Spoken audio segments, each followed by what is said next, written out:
6:30 on the dot. Let's get this started, guys. Welcome, everybody, to the first of what we hope is a series of community conversations related to the ongoing study, Section 206 study that the town is doing with the Army Corps.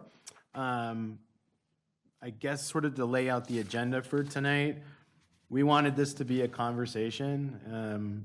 Public hearing or public comment at the lectern during council meetings are great and very informative, but they're somewhat intimidating, and it's a little bit. Again, this is a conversation that's meant to spur some from future work and consideration from our perspective. So we're glad to see you all here. Megan, you don't get out that easy. You get us up here. Hope everybody had a wonderful weekend and put on more sunscreen than I did. It was a beautiful, great weekend of good community building. We can go ahead and do introductions if we want, but I'm Scott LaFleur, the Economic Development Director. I used to be the Economic Development Director. Town Manager for the town of Yarmouth. I'm here with Karen and Orenstein, and Councilor Orenstein and I have been sort of together working as the project study team representatives for the town with the Army Corps for the last better part of, much longer than I have, but better part of 2 years. Councilor Megan Casey's also here, and I saw Councilor Cromartie online as well. And Councilor Cromartie is now part of that study coordination team as well. Good point. Thanks, Karen. A couple of just quick ground rules here. We are going to try to limit the meeting tonight until 8 o'clock. So we're going to do a quick overview of just the project to date for folks who may not be as well ingrained in this as some, just kind of level set where we're at, and then we'll open it up. The bulk of the meeting is going to be from question and answers and sort of get into the meat a little bit more. Couple housekeeping pieces. Again, this is meant to be a conversation. Everybody may not share the same viewpoint. Be courteous of each other. Make sure that, again, this is building on the platform of good communication. Microphones. So you each have a microphone sort of pooled in front of you. Just know that these are live all the time. So side conversations may sort of get a little distracting for folks who may see this later on or maybe online. There is a mute button if you want. It's not you have to kind of hold it to mute it forever, but it may get picked up on your neighbors. So just be courteous of that. For the folks who are in the peanut gallery in the back, there is a wireless mic here too. So if you have any questions, we'll make our way over there and just so we can capture it for the video content. And again, for folks who are online who may want to participate, there is a raise hand function at the bottom left-hand corner of your screen. It's probably the easiest way. If you're on your phone and may not have access to that, you can just unmute and we'll make sure to recognize you. So with that, Karen has pulled together just kind of a brief overview she's going to share of sort of how we got started, where we are today, and kind of sharing what we know for next steps. And then from there, we'll get into the conversation. So thanks for being here. Okay, you just have to walk me through how to Sure. share my I screen. might have to let you do that.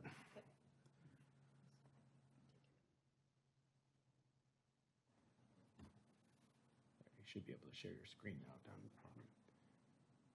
There's like a share screen icon right there.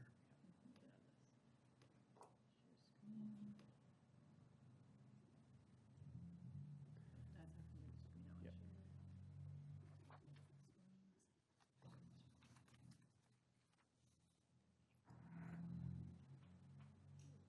Nope, that's not as well. Okay, that's my PowerPoint. Well, okay, we You know hold that's on one working. second, I can do this too. If you can. Right, X out of that. Is it not?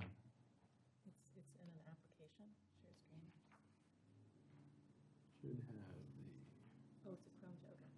So the entire screen or window. entire screen. And I will switch to my PowerPoint.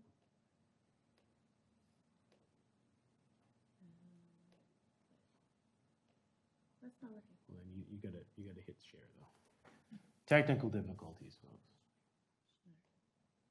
Okay, now you can click on that. Share. Share. And then, there you go.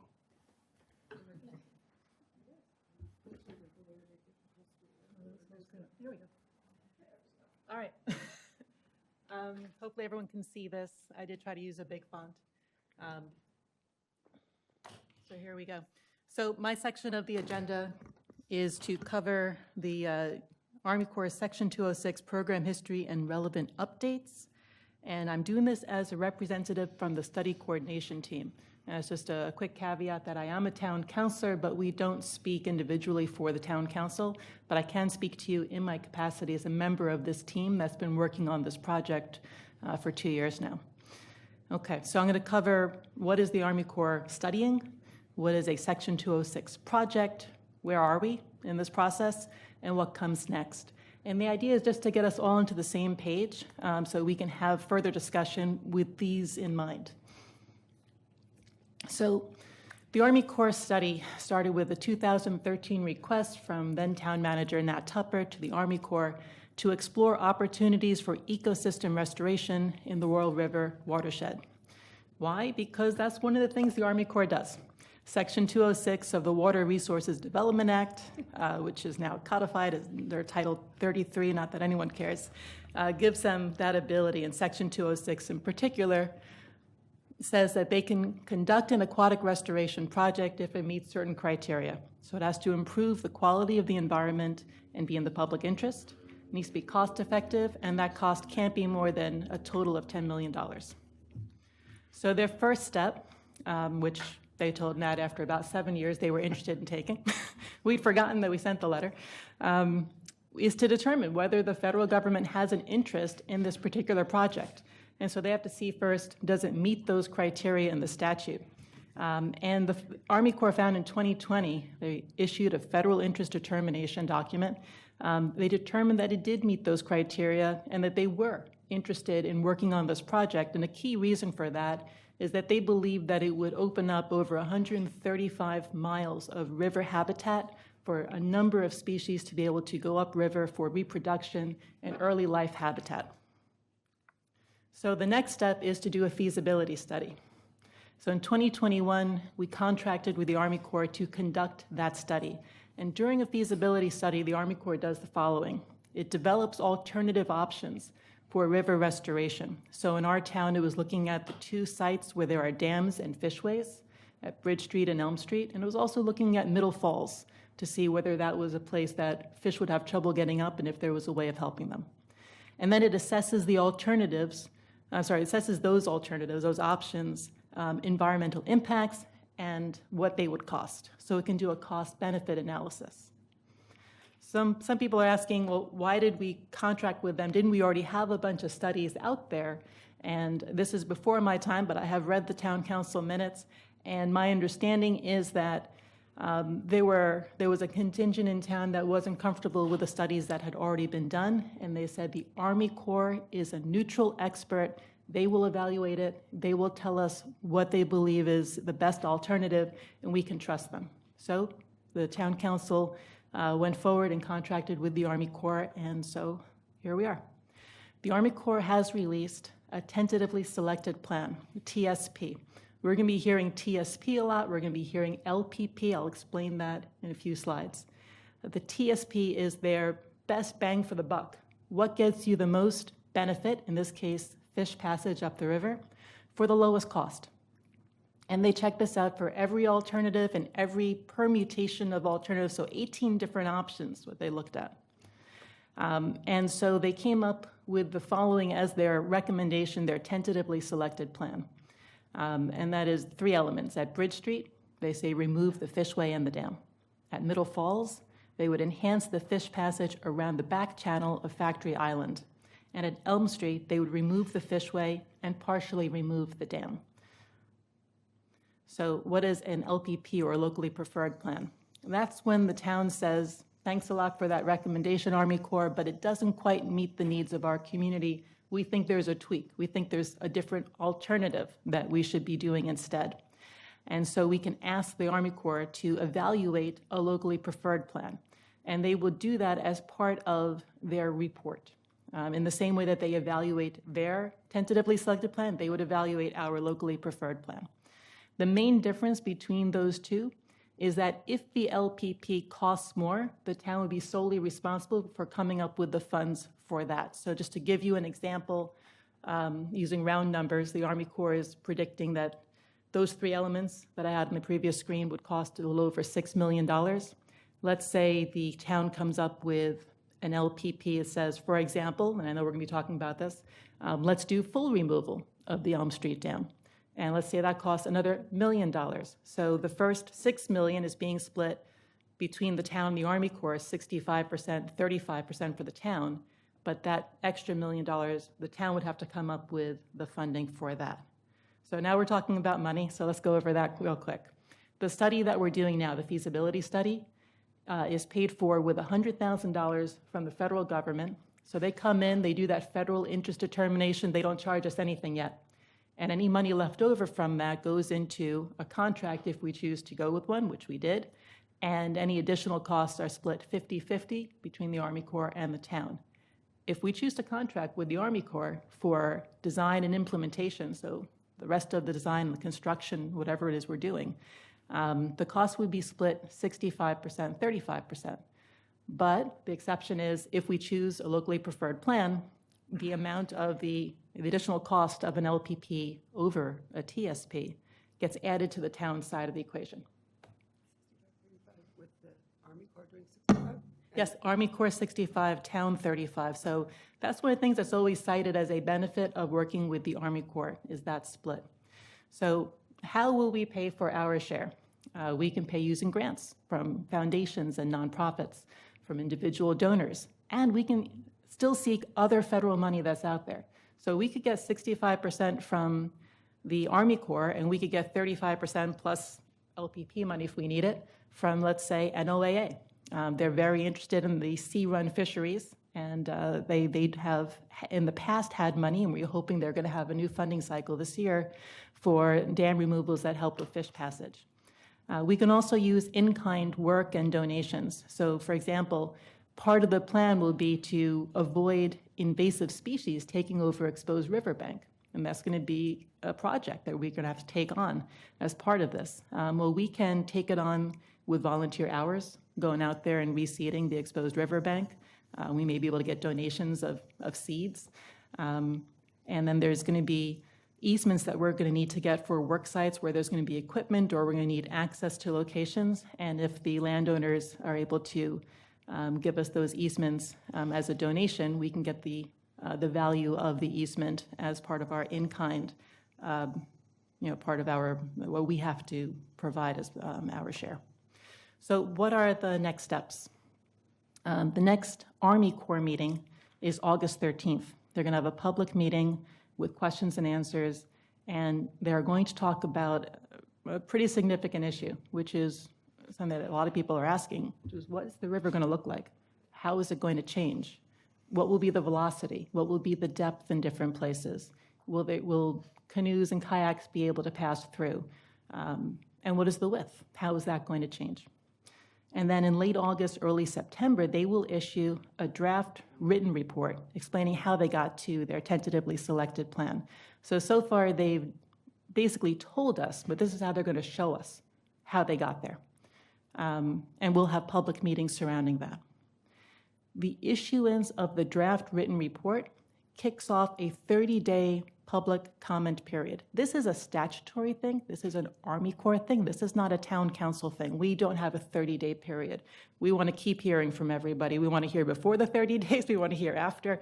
We want to make sure everybody is heard and everybody is engaged. But for the Army Corps' purposes, for them to go from a draft document to a final document, they have a 30-day period where people can provide feedback, and then they will consider that feedback in finalizing the document. It is part of their process. It is a statutory thing. It is only 30 days. They are not extending it.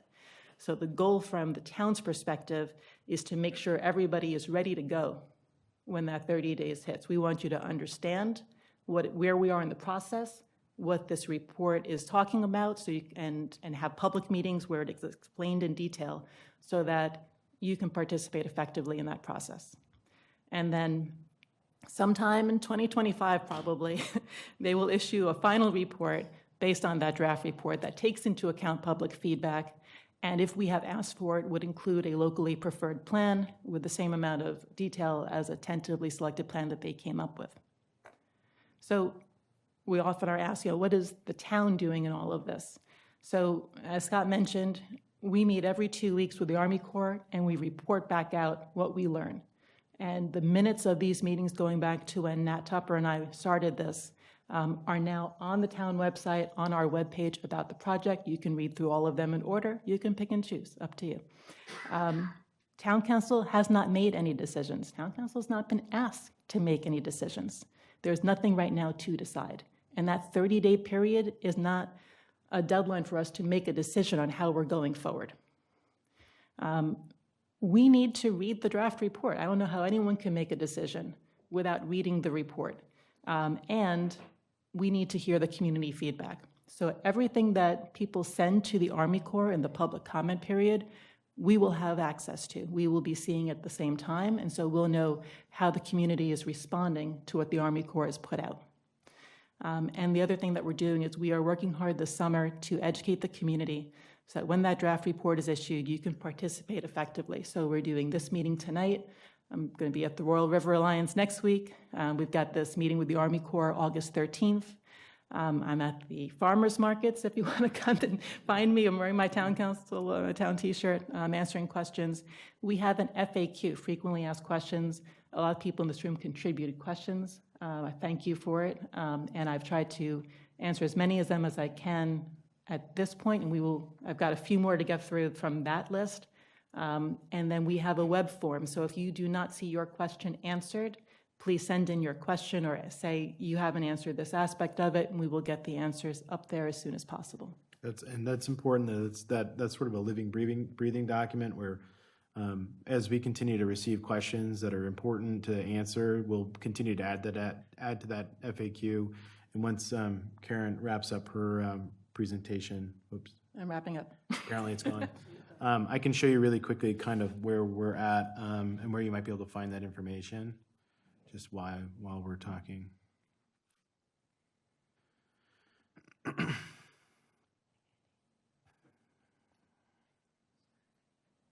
So I think folks at home can see this too. So this is the town's website. If you go under government, under the Yarmouth Town Council, there's a standalone web page that sort of gives you some of the background on the information. It provides you a hyperlink to the U.S. Army Corps' website, their project website. This is the web form that Karen had referenced. Again, these are, if you have questions, comments, suggestions, whatever you might want to contribute, this gets forwarded on to Karen, Michelle, and I, and we will pass it along to the Army Corps. There's some hyperlinks to previous meeting material. Below, there are project materials. So this is some of the previous work that's been done, study work, data that we have available. And then underneath, of course, there's tonight's a meeting agenda, and these are where you can find the project update minutes from those meetings dating back to 2022. So. Also just show the FAQ and just how the questions are. Oh, sure. Yeah, we're going to get to that. Yeah. So at the link at the top here, you can either access it. It's a standalone web page here for the FAQ. You can access a couple different ways here on this page as well. But in just a second, we'll get to that.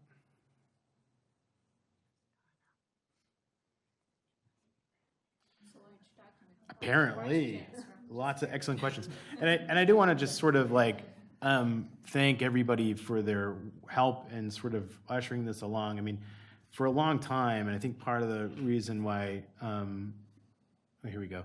There's a lot of questions and concerns about this is that for a long period of time in this feasibility study, we've been in this sort of like helpful observer role, right? We haven't really been able to contribute much. They haven't asked us to contribute much because it's been mostly data processing. With sort of the TSP being named, it kind of pivots what our role is in this process, that we go from being sort of helpful, hey, we'll share the information that you give us, to needing to eventually make a decision. And so, it comes fast and furious, right? And trying to share all this information on a process that is pretty laborious and data that is sometimes hard to understand, and timelines that seem like are taking forever. It's hard to kind of decipher that and translate that for folks who have no connection to this project and want to learn more. So thank you for all of your feedback. It's been really helpful for us to try to do better, and we certainly are anxious to hear more. So again, these are separated out by kind of topic area. So this is the FAQ. If you drop down, there are individual questions. Again, these are all that were circulated from, I think, Gordy or Steve sent it along to us based on all the neighborhood feedback and others that we've heard during town council meetings. And it's just a pretty simple FAQ format. So if you can go through and no matter how much experience you have in this topic, you at least will know as much as we know. So again, feel free to peruse that. Oh, one other thing that we're doing is we have filmed some videos in which we basically do the Q&A with each other, because some people like learning information that way instead of reading it. So we're just trying to get information out into the community. If you have any more ideas for how we can engage the public and educate the public, please let us know tonight or any other time.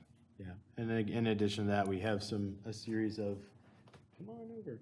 We have a series of, sure, social posts and infographics that sort of, that was caught on camera. Don't worry, we got that one, Emily.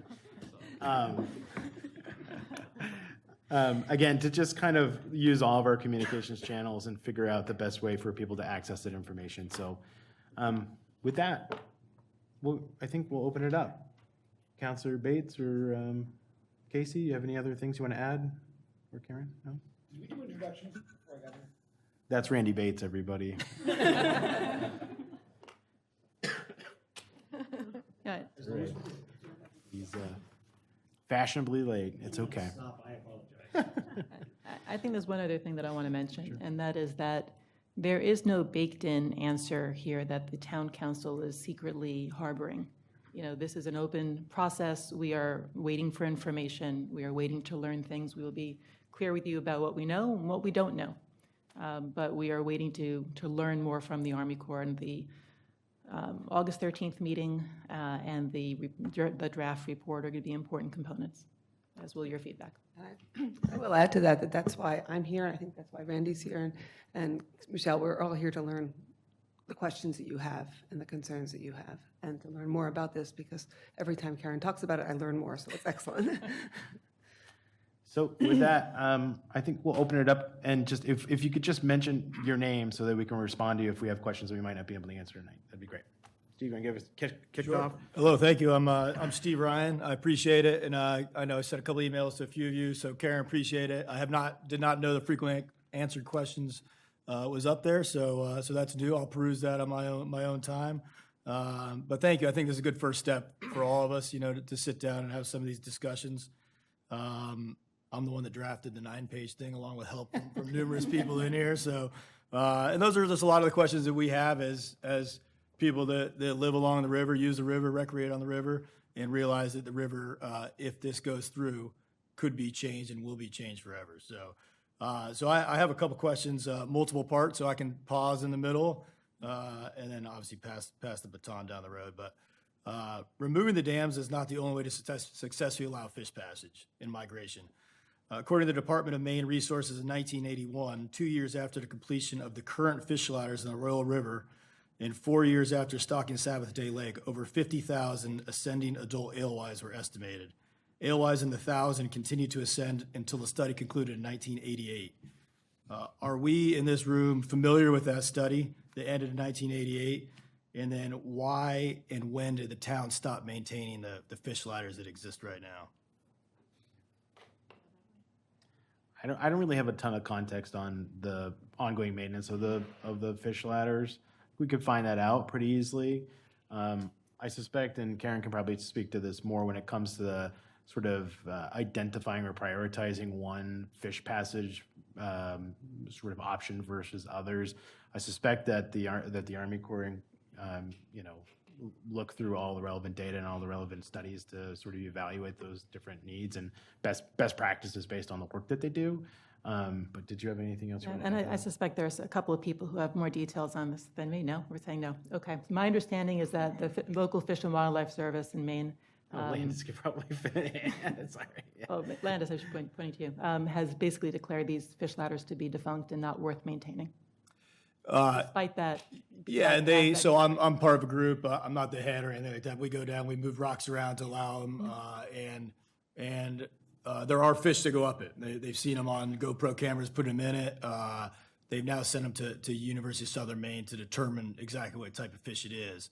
But if we go back to 1981, there were 50,000 estimated alewives that ascended these fish ladders. So my question really is, why is the town, if we're interested in observing fish passages to see if it works, if it worked partially maybe in 1981 through 1988, why not maybe recreate that study in today? Probably less pollution in the river, things like that, with actual town funds and management of these fish ladders that have now gone defunct because when we first started, the baffles in these fish ladders were rotten out. There were debris in there that took days and days to clear. But now they're actually functioning, maybe not perfectly, but they're clean and they have working baffles. And so my question really is, has there been any discussion about recreating this study? And if so, why not, if we're looking at potentially removing the dams to see if this is even something that would work for the community? So my understanding is that the numbers we're seeing with the fish cameras are not nearly like the 50,000. No, not right? 50,000, no ma'am. So the Army Corps considered repair or replacement of the fish ladders as among those 18 permutations of the different options. So for each location, Bridge Street and Elm Street, they considered, what if we do something with the dam and we do something with the fishway that keeps it in place? And in every case, that did not end up being the best buy on their scatter plot of where these things ended up. It was more expensive and didn't have as many fish going upstream. The other thing about those fish ladders is that they're not designed for a variety of species. They're kind of limited in the number of species that can use them. And so opening up the river more allows more species to go upstream and not just the ones that can use that particular type of dental fish ladder. Okay, yep, I agree with all that. There are other, go ahead, sir. I was just going to mention too, I mean, I think it may be like a running thing here too, is we've seen sort of the results of the TSP. We haven't really seen any of the data that proves out their TSP alternative. So there may be information within the draft report that would help steer us in that direction if there's data to support that's worth pursuing. We just don't know yet. Again, we just have sort of the Cliff's Notes version of this is what we're seeing based on, this is what our metric is, and this is what we're seeing as sort of the best bang for our buck. We haven't seen any of the meat behind that. So, but I also want to make sure Landis has an opportunity to, because she probably has more experience with those fish ladders than anybody. Yeah, I'm not sure you actually want to get me started on this exciting topic that has many, many permutations, but I think the basic answer is what Councilor Ornstein just said, which is that the Army Corps, as far as we know, I haven't read their complete report either, but they did do, I'm sure, a very, very thorough analysis of all the alternatives. And the general idea of fish passage, technical fishway, fish ladder versus none is like a whole interesting world in itself. But the basic fundamental issue is that fish ladders are not as efficient in terms of moving fish, and they also do not allow a river, a stream, or waterway to have the full range of ecological function that it has without a technical fishway. So that's a quick answer. Thank you. So I'll just say I agree with all those things, but what it does allow you to do is keep the recreation upstream of East Elm Street Dam intact while still allowing fish to pass. So let's not forget that this whole plan was set to allow fish passage. In building a new fish ladder of different types you see at Darmstadt Mills or Bristol or Brunswick, allow alewives and other fish to pass upstream, and then Yarmouth could still enjoy miles and miles of river for recreation, canoeing, paddleboarding, et cetera, et cetera. So I want to point out you're making an assumption about there being a loss of recreation. That is information we are going to get as a community on August 13th when we get the information about the hydraulic and hydrology, or hydrology and hydraulic, the H&H study, where they've run the model, and recreational use is one of the things they are supposed to look for. And they are going to show us how the river changes and how that impacts paddling in particular. Thank you. It may or it may not. We're going to find out. I'll pass it on to whoever Well, else. my name's Tread McIntyre, and I live on the river also. And just to add on to Steve's point, I mean, it's interesting that we split the cost 65-35, and so our piece of the 6.2 million would be roughly 2 million or so. But we get 100% of the lost recreational value is a cost to the town, and nobody has a number for that. So that's just something to think about. Anyway, I wanted to talk about the Army Corps. I actually ran into some of the Army Corps guys on Friday. They were here. They were walking along Park Street in front of my house, and they went out to Gooch Island. And I didn't go up and speak to them then, but I was up at Old Townhouse Park in North Yarmouth later in the day, and I saw another guy with a vest on, and I went up and I talked to him, and he was with the Army Corps. He was taking pictures and everything. And I talked to him a little bit about it, and I said, are you aware of this CMP pole dipping operation that used to occur on Sligo Road further upriver? And he wasn't aware of that. And I said, you know, I learned later on that apparently the town took over the property adjacent to the river from CMP and had thought about developing that as a ball field, but that the land is apparently contaminated and not appropriate for that use. Is that correct? Not correct. So there's two parcels that are next to each other. They were both owned at one point by CMP. Well, I know map and lots because I've been working on a solar farm there for the last 7 years or whatever. But so the one that's closest to parallel to Sligo Road, it's about 15 and a half acres. That's it's bordered by chain link fence as you drive by towards the water district. So that 15 acres has been a remediated brownfield site. There's about 35 acres behind that doesn't have, it's not a contaminated site. That's the one that abuts the Royal River. It's a good question though, because, subsurface soils do what subsurface soils do.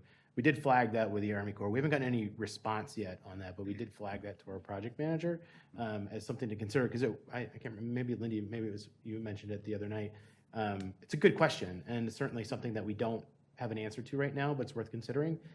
Likely not a huge impact, but it's worth looking into. Because I thought the recent sediment testing didn't go that far up. It was sort of maybe 100 yards above the dam. Is that correct? Yeah. Yeah, they did an assessment of what they thought, based on what they knew of the river and previous studies, was worth testing. But we have asked that question of whether there's been sediment testing based on the pole dipping yard. Potential leaching. Right, yeah. I mean, that would seem like if you know there's a brownfield site, that it would make sense just do a little bit of testing there just to see whether that might be something we should be Yeah, concerned it about. wasn't something that we flagged early on, but I'm glad it was brought up because it's worth noting. Yeah, well, this guy that I spoke to, he was very interested in that, and I described where it was, and so I don't know if they'll do anything about that. One of the things that's come back to us from the Army Corps when we have these kinds of questions is that if it's in the river, it has already come downstream. It's not staying there, it's moving. And so we would have seen that contamination show up somewhere in other sediment. So that may be why they chose not to do further testing upstream, but we will follow up with Janet Cody, our project manager, tell her this is a question we have asked before, came up again at our public meeting, and we'd like it answered. I just had one other question about the Army Corps, and that is, if they will review the LPP, is there any deadline as to when we would need to submit that to them, or is that sort of open-ended? Well, they're going to tell us at some point that they need to know because they're working on the final. Right. But, that's the sort of thing that can easily come out of public comments. I don't believe we need to provide it before the public comment. Right, but I mean, it just seems if we were going to look at other possibilities, like removing the whole dam at Elm Street, or we wanted to put a fish ladder there instead of doing anything with the dam, that could take a little bit of time, given how long this has taken to prepare. It will take time. There's no doubt about it. If the Army Corps is doing it, it's going to take time. And if we ask for something in addition to what they've already drafted, it will take time to add that in. Okay. I just had one other question, and that is just in terms of, you mentioned a couple of different potential funding sources for grants and things like that. Do you have any idea of the depth of the pool of those resources? Have you identified any specific ones? I showed something to Scott just before the meeting that the state has a fund that's a little different than most other states for mitigation, things like this, dam removal and so on. But the amounts of their grants are tiny. I mean, a couple $100,000 max for dam removals. So we have started some behind-the-scenes conversations and inquiries, and we've had some people in the community who are also putting their feelers out and reporting back to us. So we are starting to get a sense of what is out there, but you don't really know until you apply. But I will say that, NOAA, if they come through with a funding cycle for dam removal and fish passage, could fund the whole thing. There are a handful of natural resource-driven federal agencies that still have bipartisan infrastructure dollars left that they need to spend. And what we've learned is that we align, or this project, whatever the outcome is, but restoring fish passage or enhancing fish passage along the Royal River and connecting it because it's in the intertidal zone. I mean, it would be an easy narrative to write. And we've had folks encourage us to apply for them. So I think it's one of the things, I think Karen might have mentioned it during her presentation. Let's use NOAA for example, right? Say NOAA has a pot of money that's gonna come out in September, right? And then by January, we know whether or not we're successful in obtaining those dollars. Nothing says that we can't just say, hey, Army Corps, it's been fun. We've got money here that can pay for, final design and engineering and implementation. We're not stuck with the Army Corps. We can say goodbye whenever we want to. Right now, whatever the outcome is going to be based on sorry for the chipmunk that's stuck in the chimney. Old buildings, what are you going to do? It's been in there for a while. We're trying to get them out, guys. I promise you. Federal agencies involved, so it's going slowly. That's right. But I lost my train of thought. But anyways, I think the long and short of it is that we have flexibility. Army Corps is our best bet right now, or it's at least our least expensive bet if we're going to do something here. If we find better dance partners, we'll certainly entertain them. So again, I think that's maybe, I don't know if that answers your questions or not. Okay. I just have a comment to these gentlemen. My name's Scott Smith. From a recreation standpoint on this river, I've paddled pretty much the entire length of the river. I'm very, very excited about the possibility in the future of dam removal because it opens up a whole other type of recreating on a river. You get a river flow that you can canoe down and kayak down, and so I guess I understand what you're saying because you like the flat water and that makes it one way of canoeing and things like that. But the possibilities in the future are endless once we do remove the dams. I don't know, have you ever cross-country skied or skated up the river in the wintertime? I am excited to be able to do that once the dams are gone because you'll be able to cross-country ski probably up the side of the river bank. Well, I guess just between the railroad bridge and the dam itself, I think is expected to drop quite a bit, and it'll be sort of a fairly narrow channel, but. I mean, that free-flowing rivers are things that you paddle and do that kind of thing during the high-flow season. Spring, sometimes in the summer, the Royal River comes up pretty quickly, and I do envision a lot of kayakers and paddlers and canoeists enjoying the infrastructure that we've already built with parks and things like that in the future. So from a recreation standpoint, there's two sides to the coin. That's all I wanted to mention. I would just encourage us not to get hung up on what is going to change about the river, because we are going to get really detailed information on August 13th.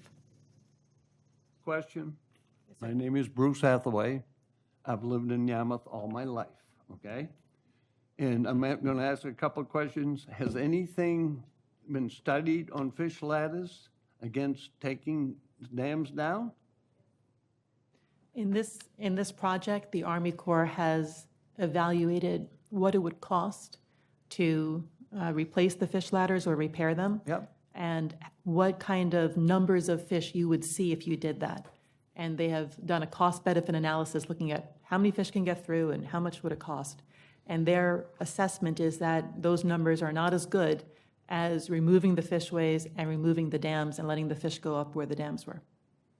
Then why can Damariscotta have such a great fish ladder and it brings in tourists that spend money in the town and the town of Yarmouth could benefit from that? When I was a kid growing up down at the cotton mill, we had LYs so thick you could walk across them. And there were no ladders. Then somebody said, let's put some ladders in. Well, They put ladders in. The town was responsible for the ladders, and they never maintained them, and I got that from the water service. So, I don't know why the alewife population declined in the river, but the Army Corps has told us, and they should be backing it up in their draft report, that they're expecting tens of thousands of alewives to return, and people will come to look at them even without a beautiful fish ladder. Which is why, just to add on, which is why I brought up, in 1981, there was over 50,000 ascending alewives after the fish ladders were made. But since then, the town has failed to maintain the fish ladders, and we don't know why the population's decreased. So why not get them back in a working order, which is already done by volunteers, maintain them, and then recreate this study that was done in 1981, and then there'd be a proof in the pudding, right? Saying, hey, we did this. We brought fish up to Sabatay Lake. They came down. 4 years later, they spawn. That's when their babies come back up, and either it was successful or it wasn't. You know, so I just think there's some very, very valid points to what this gentleman said over here. Thank you, sir. We can and ask I the would Army say Corps. why the population, both the Elways and the Pogies, has dropped down is because of all the factory ships that have been in Casco Bay. They've milked the Pogies almost out. The Russians were out here for 3 years, and now the Pogies are very scarce. There's a reason. They get fished out. Elways, same way. Yeah. Anyways, we hope to learn more details about their analysis in the next And month I or guess so. another question I want to ask, once all this research comes in, are the people in the town of Yarmouth going to be notified in the mail? Not by computer, because everybody doesn't have a computer. And is the town people going to have the final vote on what's going to happen? We can certainly send out a mailer. That's easy, and we can sort of, but So are the town people going to have a vote? Period. It's a great question. it is. Okay? I mean, it's our town, we should be able to vote on it. So the question is, should there be a referendum instead of the town council having a vote? Absolutely. And I Absolutely. don't know what the rules say about when we do a referendum as opposed to just a vote. You could do a special town or a special referendum whenever you want. Just, you need to give the proper notification, the time ahead of time. So I don't know. I would like to see what the feedback is on the draft report that we get. If we have general consensus, I don't know that we need to have a referendum. But let's see what the reaction is. Let's give it a little time. So in other words, you're telling me you're not going to give the town people the right to vote? That's not what she's saying. What she's saying is there are options. One is you can talk to your elected representatives and tell them what you feel and go from there. That's why I'm here. I don't have an opinion one way or the other. The last time I dealt with this issue, it became so contentious and it became so divisive that the town council stopped. So we're doing it again because we want to try again. And one way to do that is to have the town council vote on it. One way to do it is to have a referendum. Those options are on the table. I mean, your answer is, your question is, can we have a referendum? Yes, we can. Can we let the town council decide? Yes, we can. But your question is well stated. That's certainly an option that we would be talking Well, about. in my opinion, I would rather have the people in the town of Yarmouth vote on it. Period. And I appreciate that, Bruce. While I don't agree with that, I agree that it's an option that we'll talk about. So I think we just put that in our notes for today, and And when we get the reports from the Corps of Army Engineers, are they going to guarantee us how much the river's going to drop? How about the people that have property on the river? And I know one piece of property right on East Elm Street, they're right by the dam, so when that dam goes down, how far is that water going to drop? And they're going to give us guarantees. So that information will be available Hey, on that's what I'm asking. 13th of August. They will tell you how much that is going to drop in that area.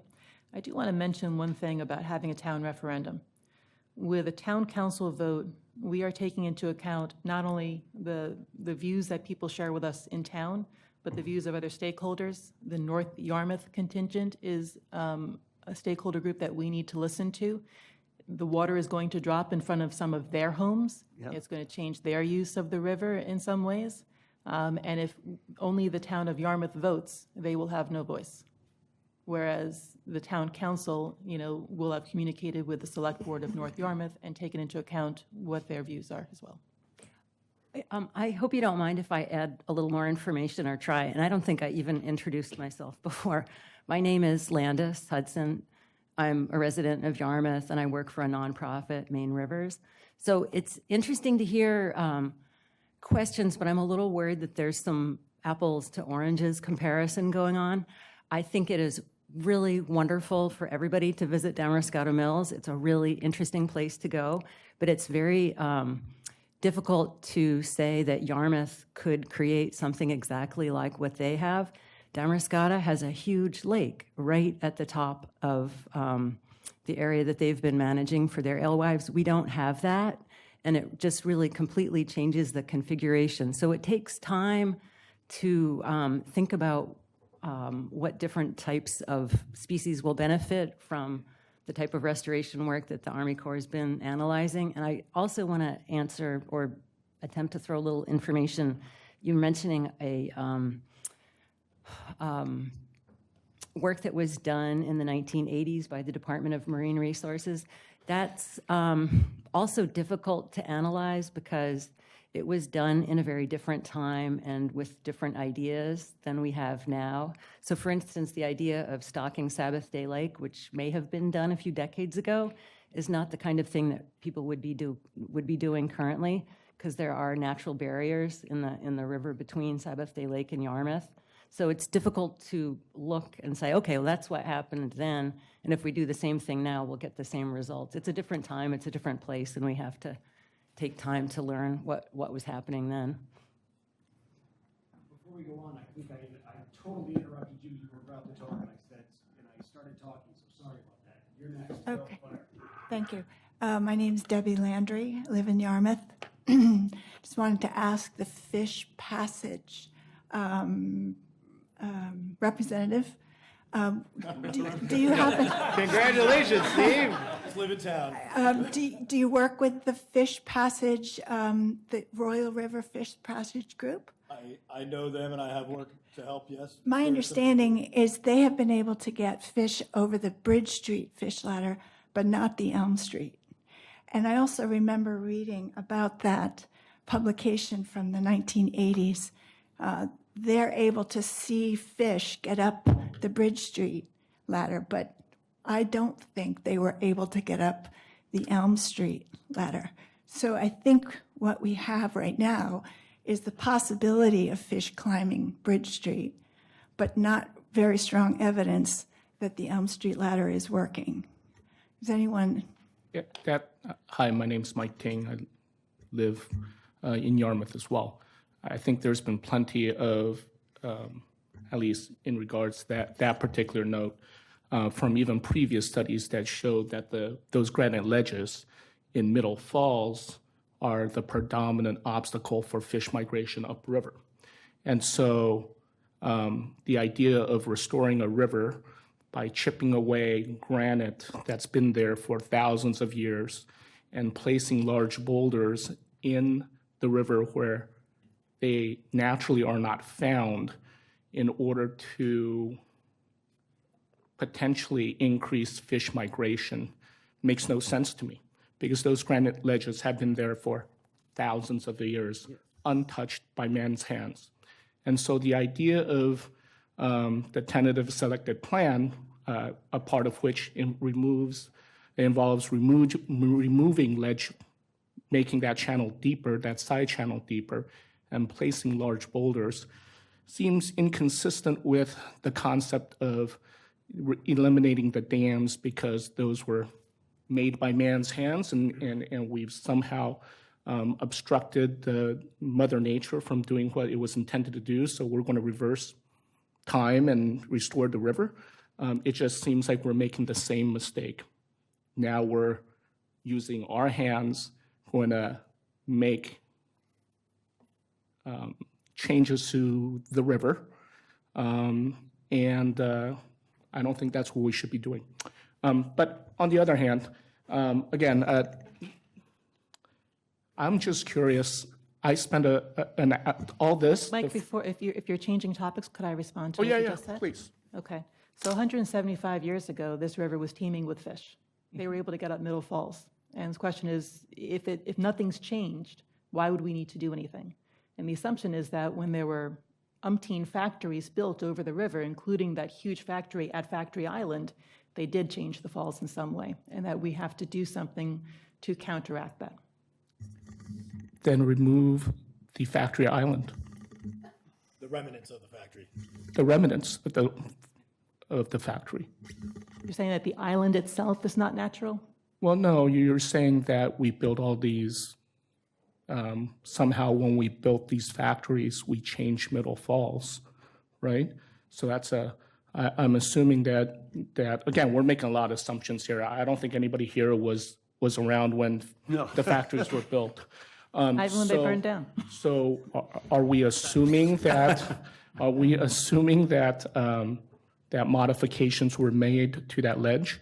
Because every report that was in the Interfluve report and the Stantec report, they haven't seen any, in the report, they actually have said that they don't know whether or not there was any artificial man-made changes to those ledges. So do we have information that there were?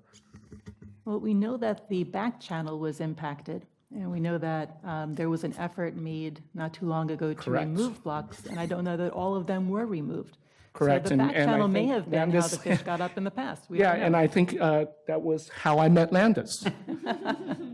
Because when we first bought our property, Landis had approached us, quite honestly, even before the sales contract was done, and they wanted to remove those granite blocks. Those granite blocks, we gave permission, those granite blocks were removed. They're still sitting on my property. I was told I can't remove them because they're town property.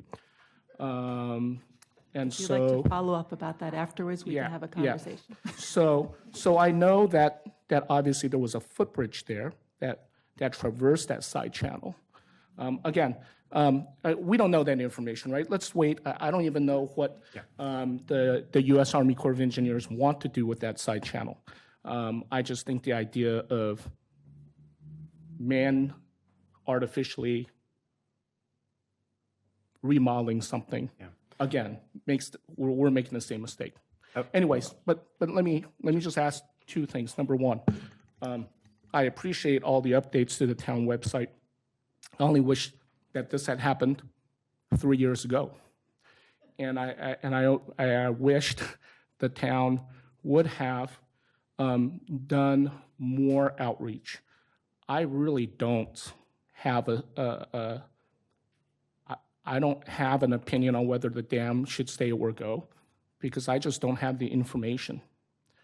And to make that decision for my family and for my home, for my property.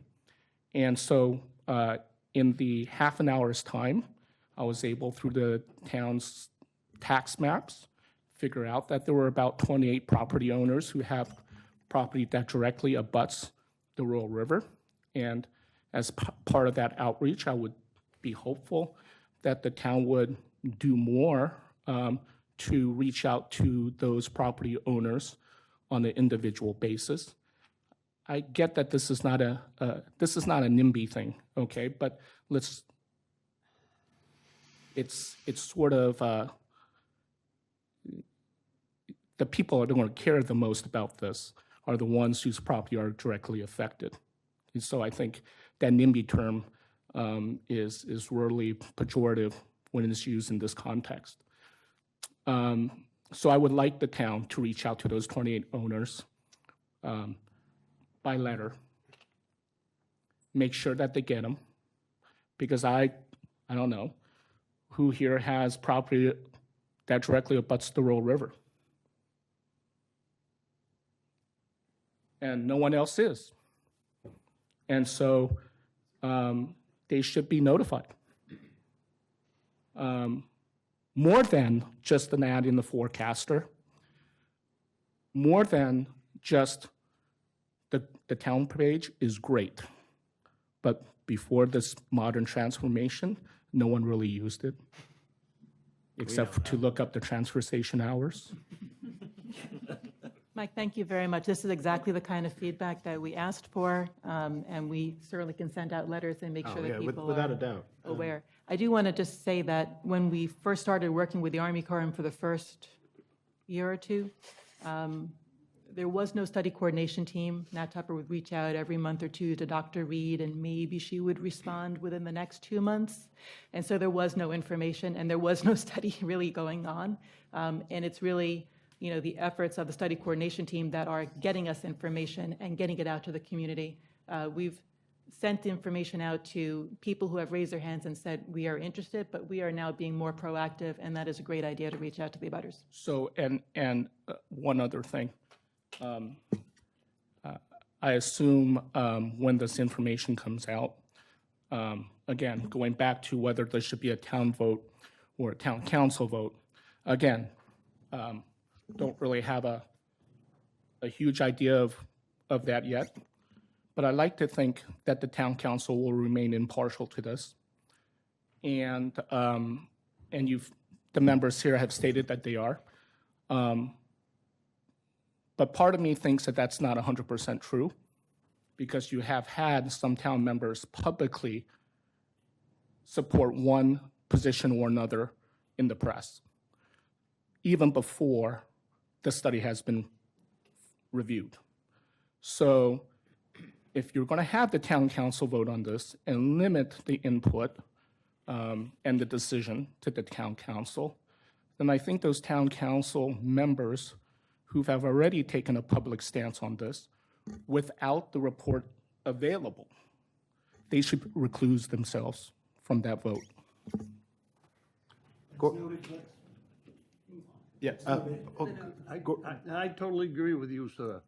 Gordy, Totally agree with you. before we go to you, I just want to make sure if there's anybody online that has, I just don't want to forget about the folks that are online. Just. I know. And Mike, to the question about Factory Island and sort of the Middle Falls, probably a good conversation to have at the 13th too, because they'll have that water modeling. And while the folks from the USACE won't be here in person, they're going to be remoting in. There will be the Q&A and sort of a hybrid format here. So I think that's a good opportunity to maybe ask that. And just one more thing. I'm going to keep adding on. Well, yeah, Gordy's waiting too. And we'll give Gordy that, he's much more eloquent than I am, so I'm going to give him. We've sent out a 9-page question, list of questions, and I know that that's a lot of questions, but those questions were derived from us looking over, as individuals, 4 sets of different studies spanned over the last decade.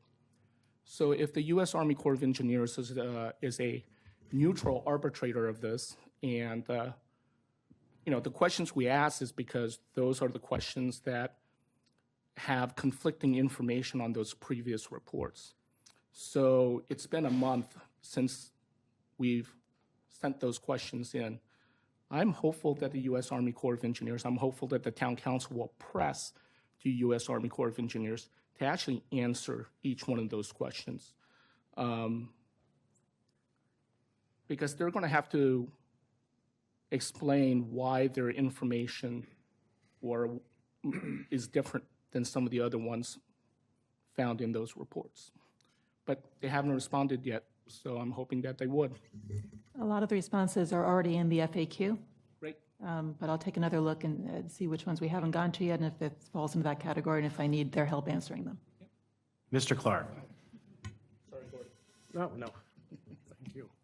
I have a brief prepared statement. Oh, talking to the microphone. Oh, that's part of the brief prepared statement. But before I get to the brief prepared statement, I want to say that I am delighted to see that the log cabin moose is formally named Nat Tupper. That is wonderful. I don't think he knows that yet, Gordy, but he does know. So, good evening. My name is Gordon Clark, and I live with my wife, Gail, at 161 East Elm Street, perched on the East Elm Street Dam. So we're there. As you all may recall from our recent meeting, Gail and I have taken a neutral position with regard to removing or maintaining the East Elm Street Dam. We simply request that whatever is done be done properly, ensuring that the ecosystems of both the Royal River and Gooch Island are preserved. If the town decides to remove the dam, it should be removed in its entirety. Alternatively, if the town decides to keep the dam, then it should be repaired. As it stands, the Army Corps' tentatively selected plan, TSP, involves blocking river flow around the northern and eastern sides of Gooch Island, which would, according to the Royal River Conservation Trust, result in degradation of the ecosystems of both the river in that area and the island. One might reasonably wonder how an aquatic ecosystem restoration plan of the Army Corps could possibly allow for what would amount to desecration of parts of that system. And in one of your early slides, Karen, what I took it to say was that the ecosystem restoration should look at improving the quality of the environment. And in this aspect of it, this project would not do that, the Army Corps' TSP. I have been most gratified by the collaborative interactions I've had with both Dave Beers, the acting executive director of the Royal River Conservation Trust, and Karen Orenstein, the town council's lead on the Army Corps' 206 study. Both individuals are clearly strong environmental advocates.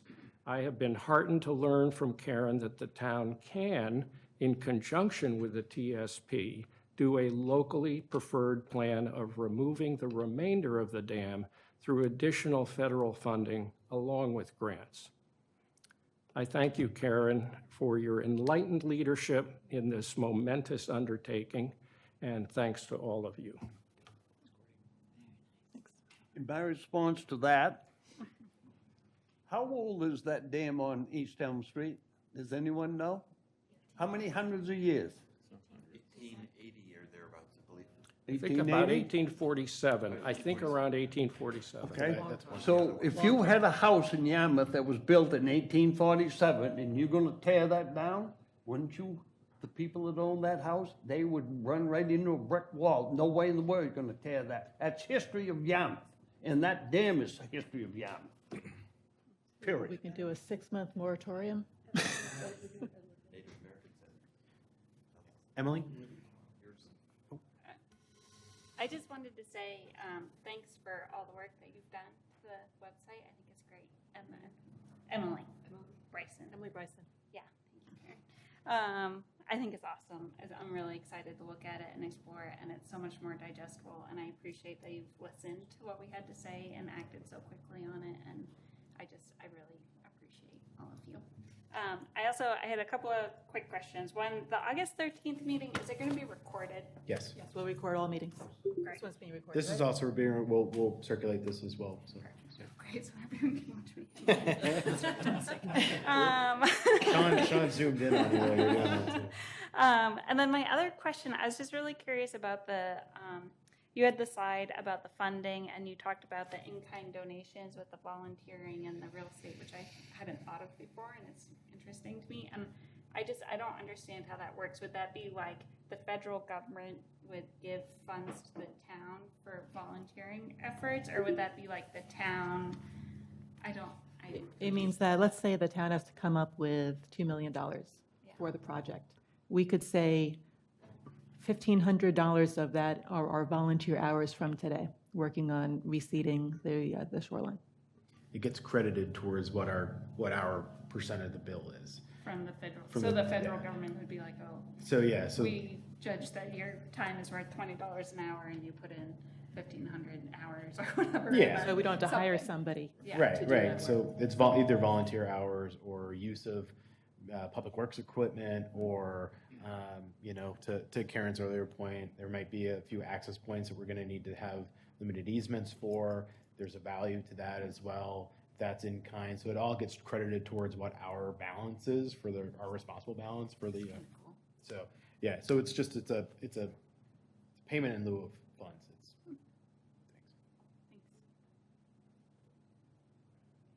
Bruce, hold on a sec. I'm coming.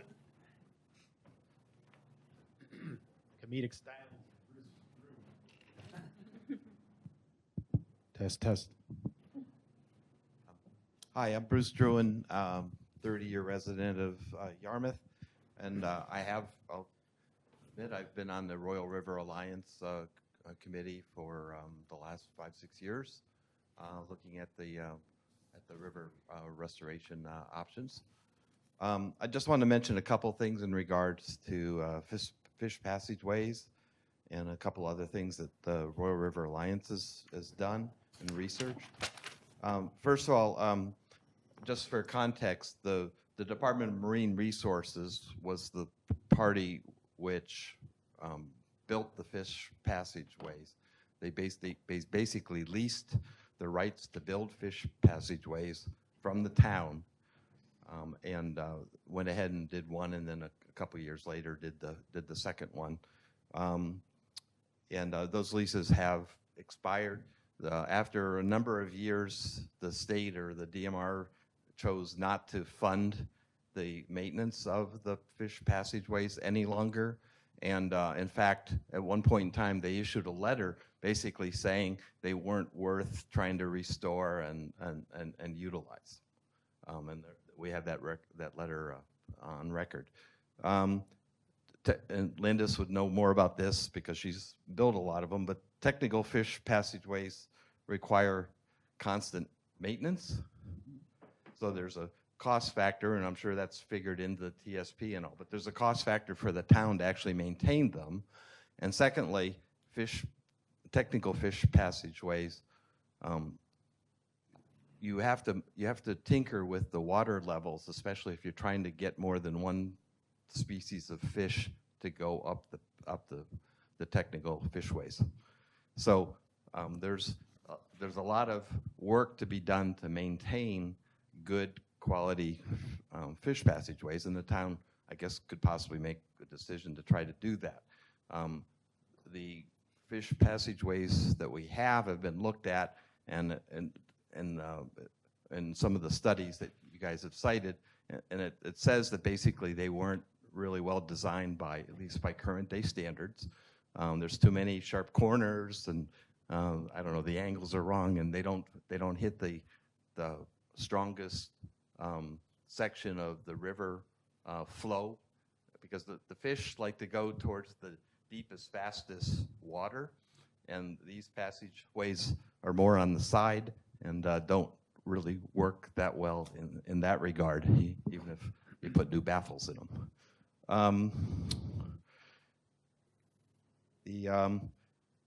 As regards to the East Elm Street Dam impoundment, as most of you probably know, that's about 6 miles long. And one of the things that the Royal River Alliance did 2 summers ago was we went out and did a dissolved oxygen study on the impoundment to see what levels of oxygen were in there to support the fish. And it was determined that the oxygen levels, particularly in the summer, were below the Class B river standards, which is technically what the river is rated as. So the oxygen is so low that even if you get the fish up fish passageways, they got a 6-mile gauntlet of very low oxygen and warm water to get up through to get to the spawning grounds. So one of the things that removal of the dams would do is speed up the river flow and cool the water down. Speeding up the river flow would add oxygen into the mix of the water. So those are some of the things that I'm sure will come out in the plan as reasons why there's a recommendation for taking the dams out to support restoring the ecosystem. And I just had to mention, Mike, that the Forest Falls paper mill did did change the topography on the river in the middle area there quite a bit. I mean, that whole channel I don't think was natural. I think that was dug out at some point. I don't know how many years ago, 50, 100 years ago, On the whatever. left-hand side. Yeah, so I'm just saying, I mean, you're talking about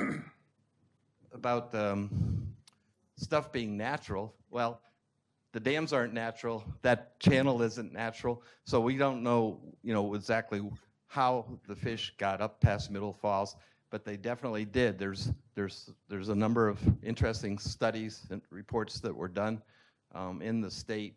I mean, there's citations all the way back into the 1670s on how many fish, got up the river, including at that point in time salmon. I'm just saying, I think things were changed somehow, some way in Middle Falls. I can't tell you exactly how, but the fish did find a way, and upwards of 12 different species of fish have been known to get up this river at one time or another. So, it's not just alewives; it's a lot of other critters as well. So that's all I wanted to say. Thanks, Bruce. I just want to mention something because you brought up the cost of maintenance. So operations and maintenance is not something you're going to see in the draft report. When the Army Corps does a cost-benefit analysis, they don't take into account what the town would spend. So for example, there's the no action option at each of these, and their no action option costs $0. And we know that doing nothing costs money because we would still have to maintain what is there. They don't take that into account in how they do their analysis. So I just want to flag that. Gordy? Yeah, I have one other question. I've understood for the last half a year to a year that the Army Corps would be meeting with abutters. And I'm not sure what abutters they're talking about, whether it's just us on the dam or all the people that you've cited that live along the river. I mean, one thing I wonder is why they didn't meet with the abutters before they came out with their tentatively selected plan. But even still, and by the way, that seems like a permanently selected plan at this point. It doesn't seem it seems kind of immutable as it stands right now, but maybe they would change it based on, further discussions with abutters or information that you all gather from all of these people. But anyway, I don't know if you have information about that. So I know they are still planning on having that meeting. It's a meeting. It's not individual meetings. No, it'll be in a butters meeting, I believe. Yeah. They are reaching out, right? Yeah, the Army Corps is responsible for reaching out to the abutters, and what we know is just going to be before the draft report is circulated. So I don't know when that's going to be.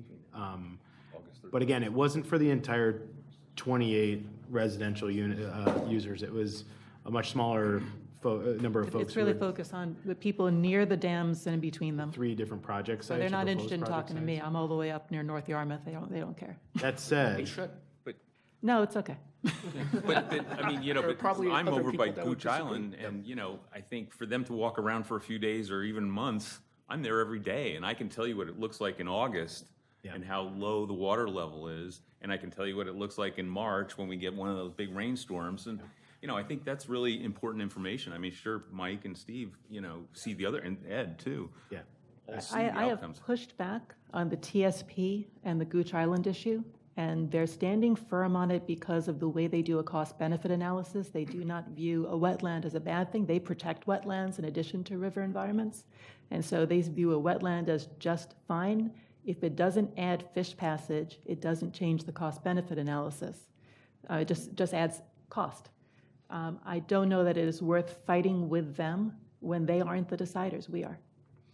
But to your point, Tred, and I think it's something that we can go back and present to the Army Corps as just feedback from this meeting, is that sort of meeting with the abutters is going to be like 10 or 11 property owners. It's just not going to cut it. It needs to be more expansive than that. And that's something we can totally continue to talk through. And again, making sure that you guys have ample time prior to the release of the draft report so that you feel comfortable going into that 30-day. And I think that's everything that we've tried to do since we chatted with most of you a couple weeks ago, and we'll continue to do throughout the summer and into the fall, is to just prepare folks as much as possible so that they can have an educated sort of reaction to the plan, to the draft plan, and provide substantive comments during the 30-day review period, and beyond that with the town council, obviously. But that's pretty clear, and we'll pass it along. Thanks. Can I ask one? Oh, sorry. Go ahead. Sure.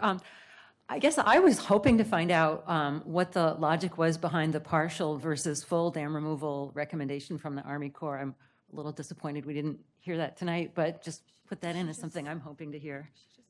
Yeah. No, I'll give you what I think is the kind of a bottom line on it. I don't think they gave any thought to the water flow around Gooch Island. I think when they came out to walk around in September of 2023, and Gail was home and let us in and showed the wall, they all kind of said, oh no, the wall goes through the building. We have to protect it. And I think that was all they were thinking. They thought they were helping by leaving the wall alone and ensuring fish passage and not doing more work than was necessary to do it.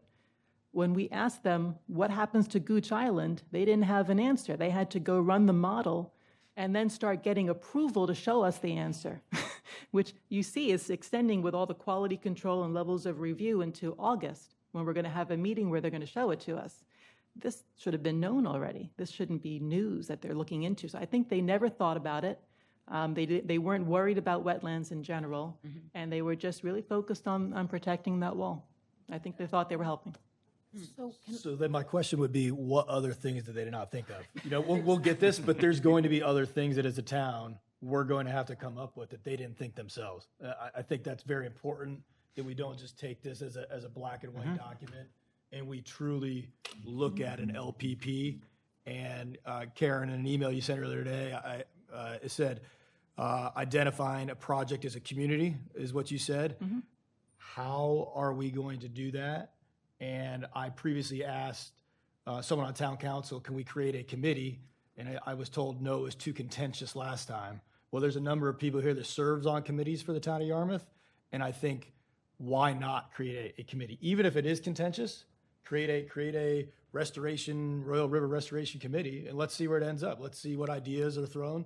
And it's another way for you guys to get questions answered or asked, to add to this frequently asked questions, to bring back to the Army Corps. I don't see any reason not to. We have tree committees, we have bike ped committees, we have all these committees. This is a pretty big deal, worthy of a committee in my opinion, but that's just me.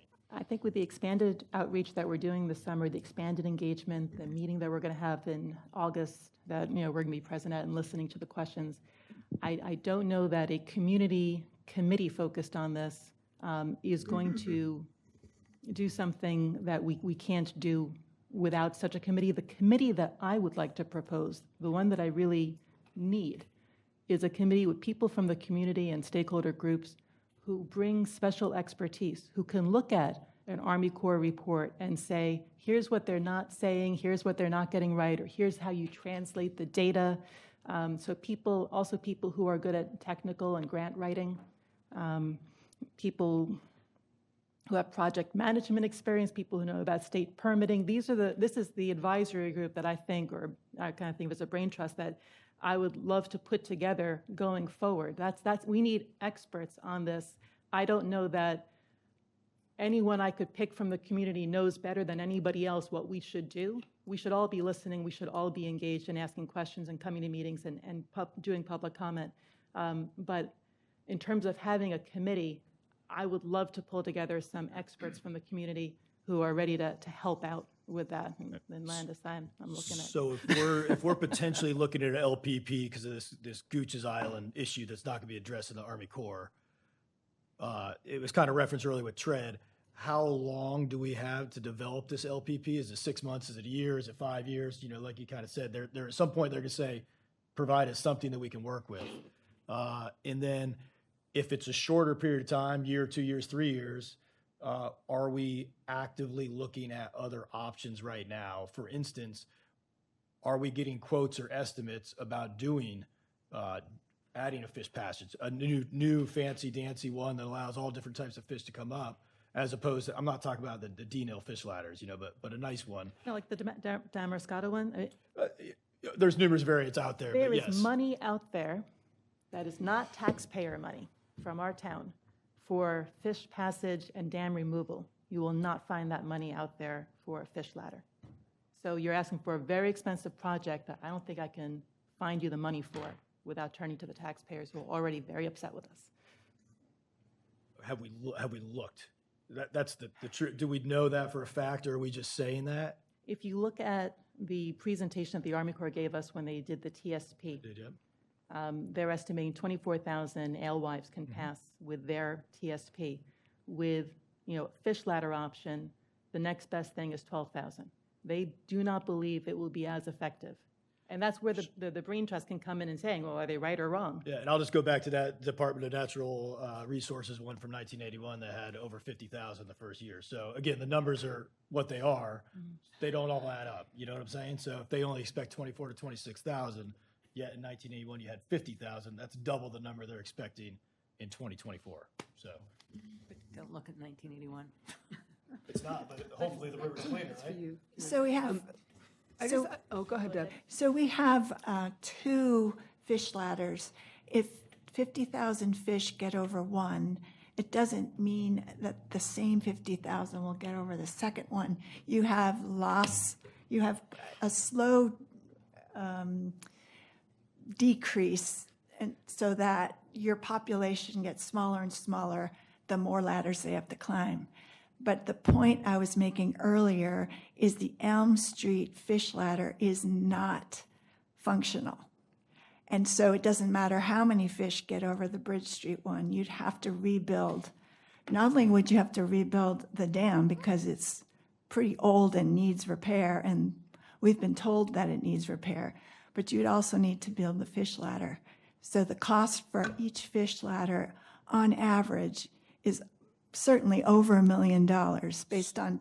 So on that, So you have to consider all those features. It's not just simply, can they get over each ladder I agree with you individually? 100%. So we're talking 3 obstacles. The Army Corps estimated, if you look at the TSP on the scatter plot, it's approximately $2 million for each thing. Fish ladders or dam removal, they're about the same price.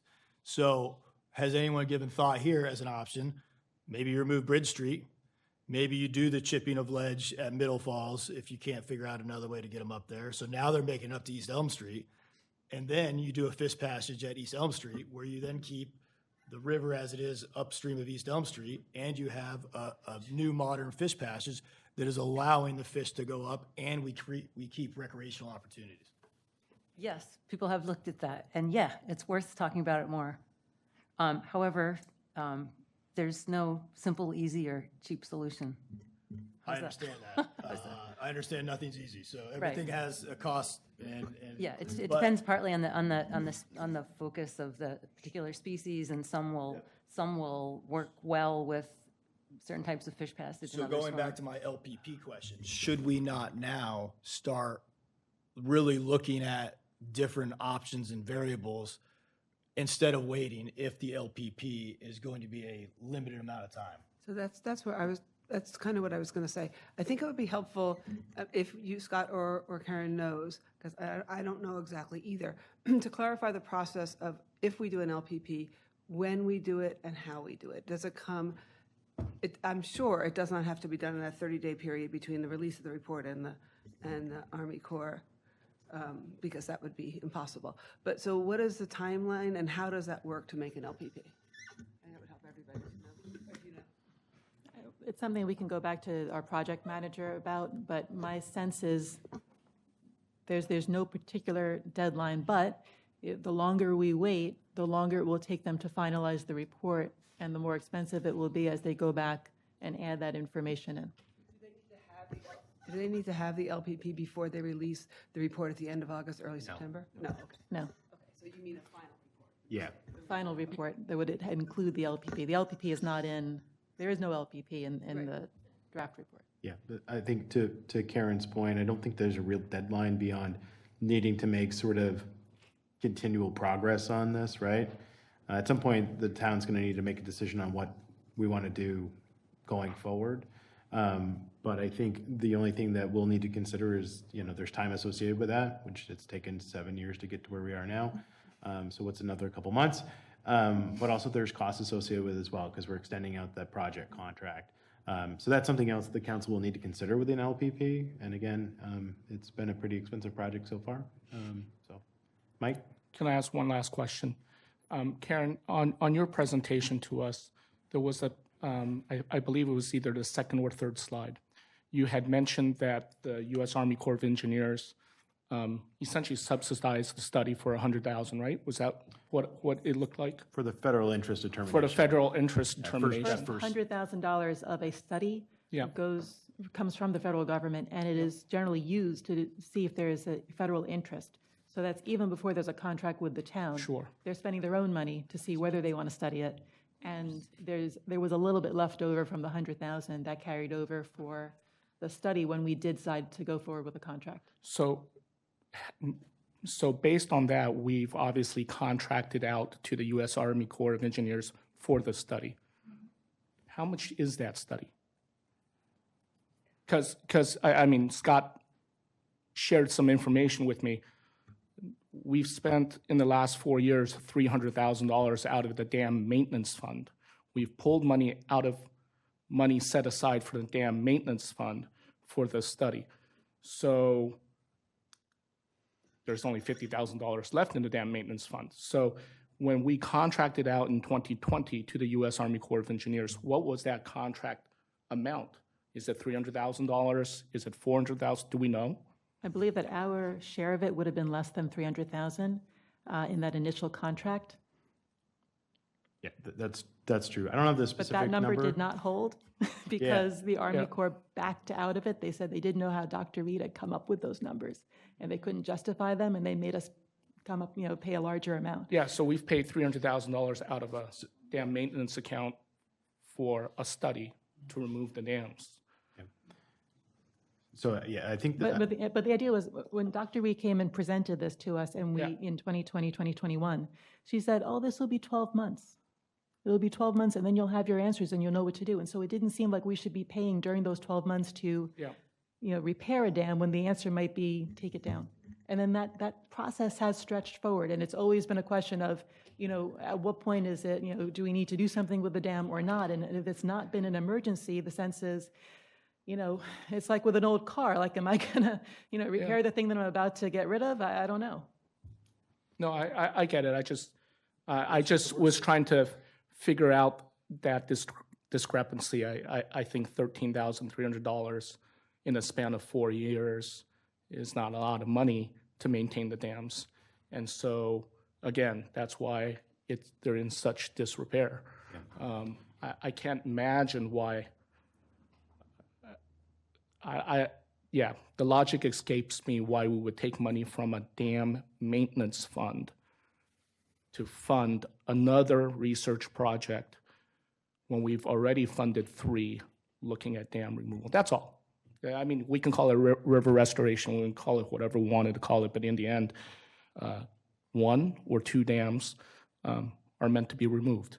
And so I just wish we find $300,000 to fix the dams until we figure out what we want to do with them. I will mention really quickly, Mike, that there's 2 things, and again, they're not substantial capital improvements to the dams. We know that they are in disrepair. We are actually getting prices to remove all the tree debris that's ledged up or perched up on the East Elm Street Dam. That's an obvious need. We're working on getting those removed. We also, about 10 years ago, had an engineered study to sort of review the 2 dam sites to get sort of the, sort of a good idea of what our O&M expense would be. So that is still on record, but likely needs to be updated. So we're looking to have that updated as well, both to look at our current condition, but also perhaps look at some of the alternatives from the LPP that may pop up. So like, if we're going to go with that, if the community wants to move forward with the sort of the TSP concept of a half-removed dam, okay, so what would it cost us to shore up the other half, right? And while we're there, how much would it cost to notch out the top so that you can continue to have water flow in the back channel of Gooch Island? So having some of that information. So we're going through that process as well. So again, it's not hard bricks and mortar, patching up. I know Gordy's been talking to us about those capstones that have been moved for the last 10 years or how long it's been. So we know that it needs some work. But again, to Karen's point, I think everybody had hoped, at least back in 2020, when this got restarted again, or 2021, that we'd have an answer by now of whether or not we're going to keep them and invest in them or remove them or some other variant. So point's taken. Yeah. Given that one of the points in one of the early slides was that the Army Corps is going to, through a restoration project, improve the quality of the environment, which it is not going to do with the TSP as it stands now. Would it make sense to bring whatever additional pressure you all can bring on the Army Corps to change its plan before adopting an LPP? And I don't know how you could do that. I know I mentioned to Karen, involving our congressional delegation, but is there it would be great if they, lived up to what we understood was the point that they were abiding by, at least back in 2012 or 13. I'm afraid that they are focused on the overall health of the river and not the particular area of the river around Gooch Island. I can go back and I can push and I can use the language of the section. In having a conversation, I can present them with the RRCT statement that is now out about the need to protect Gooch Island with water and not with wetlands. I'll try again. So My first answer I'm sorry, on we've got a this, gentleman at the corner there who hasn't spoken yet. this is my first meeting, but it's a typical government deal. We spend money, they have meetings, and nothing gets done, period. Then you hand it on to another committee, and we just keep spending money, just what you said, wasting all that money. For what? We started having study coordination team meetings after I got elected to the town council because I found that in the contract and that we had not been doing it. And we had a stagnant contract where nothing was happening. The study wasn't getting done. One of the things that we got in the first go-around with a new project manager was actually a project management plan that laid out exactly what we were going to get in deliverables and timeline. And until very recently, just with this draft report, actually, she has hit every milestone when she said she would. She's had her team gung-ho engaged on this project. It wasn't happening before. I do believe that those meetings are getting us somewhere, and we are about to start seeing the results. It's a shame I don't have, that H&H study with all the pictures of what the river is going to look like, but in 3 weeks you will. And then 2 weeks later, you're going to have a draft report, and you're going to be able to publicly comment on it, and that's going to become part of the federal record on this, and they're going to have to respond to it. Things are happening. It may not seem that way, but I just want you to know we've made tremendous progress.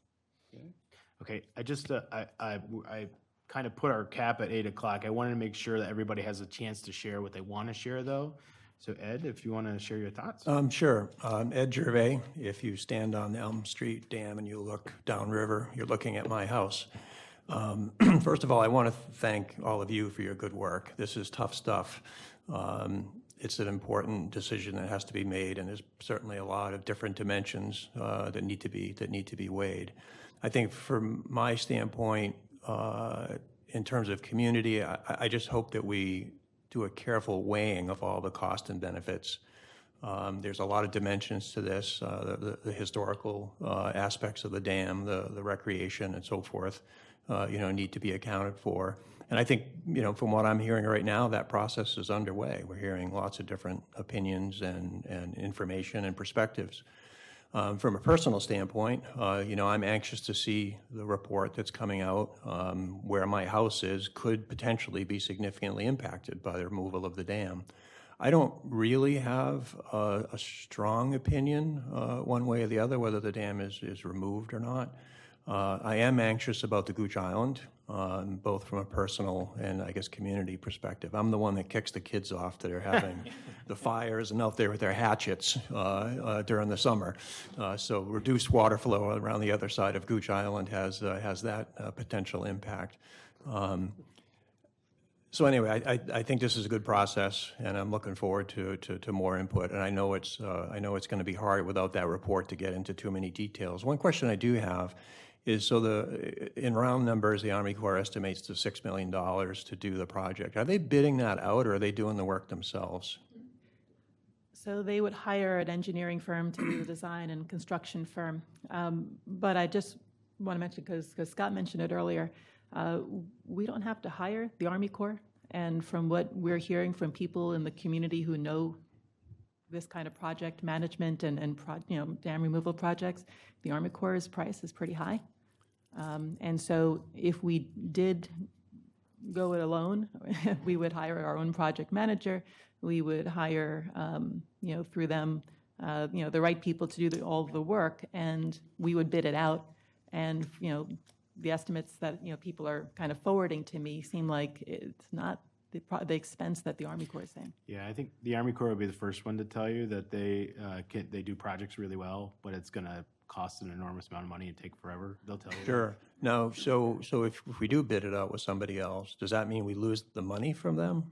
Or We as lose long, the Army Corps' money, but not other federal money that's available, and not foundations and grants. Interesting. And we can make use of all of the material that we have paid for that's in that report, which is kind of a 30% design, Yeah, which is for some permitting enough information to provide. So we really do have a lot to get started with. We would not be starting from scratch if we're doing a project that is in some way related to what's already in the report. One other question that's sort of more academic interest. So cost benefit, we have numbers of fish and we have dollars. So we either need to put fish to dollars or dollars to fish. Do you know how that's done? Fish to dollars, I believe. The fish are the benefit, and the dollars are the cost. Right, but you can't, that's kind of apples and oranges, right? Oh, so they come up with They have a monetary value per economic, fish. there's economic modeling where they put a value on the fish, and that's how they do it. Thank you. The units of benefit.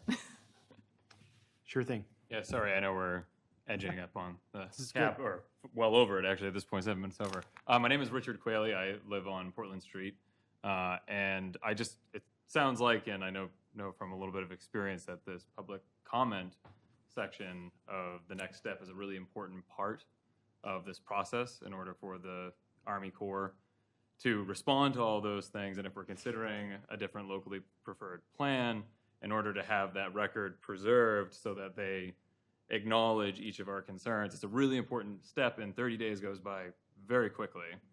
I know a lot of times there will be nonprofit organizations that will help community members both navigate that system, but also post those comments and help with drafting those comments.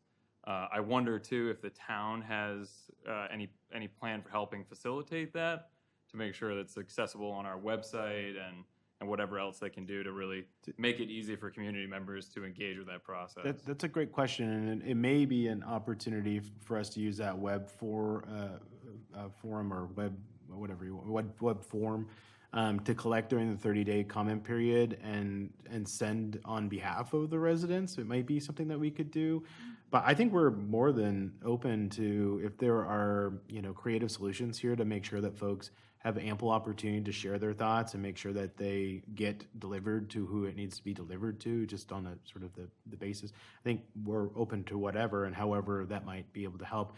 We'd want to confirm our thoughts with the Army Corps to make sure that they are submitted accurately under their NEPA requirements, and make sure that the bureaucracy of the process doesn't get in the way. But I think wherever we can be helpful, we'll do that.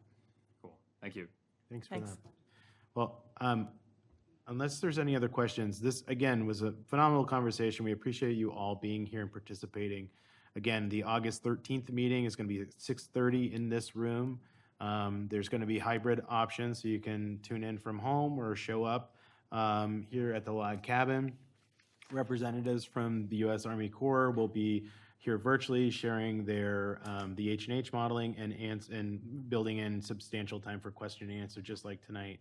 And again, beyond that, as we get to the point where the Army Corps is going to be rolling out the draft report, I suspect I can volunteer the counselors to do similar community forums so we can continue to work through as we get more information, continue to answer questions, address concerns that are raised, pass them along to the Army Corps, and just be advocates for the community. So we appreciate you being here and the thoughtful comments that you all made tonight, and look forward to continuing on the process. In the meantime, check out the website. If you've got any questions, send them through the web form or send an email to Karen or I or any of the town councilors. We'll make sure that the Army Corps gets them if we don't know the answer, and we'll just continue to track down leads where we can. Great. Thank you. Thank you, folks. Thank you. Thank you. Thanks for the folks online who joined us as well. Thanks for hanging in with us.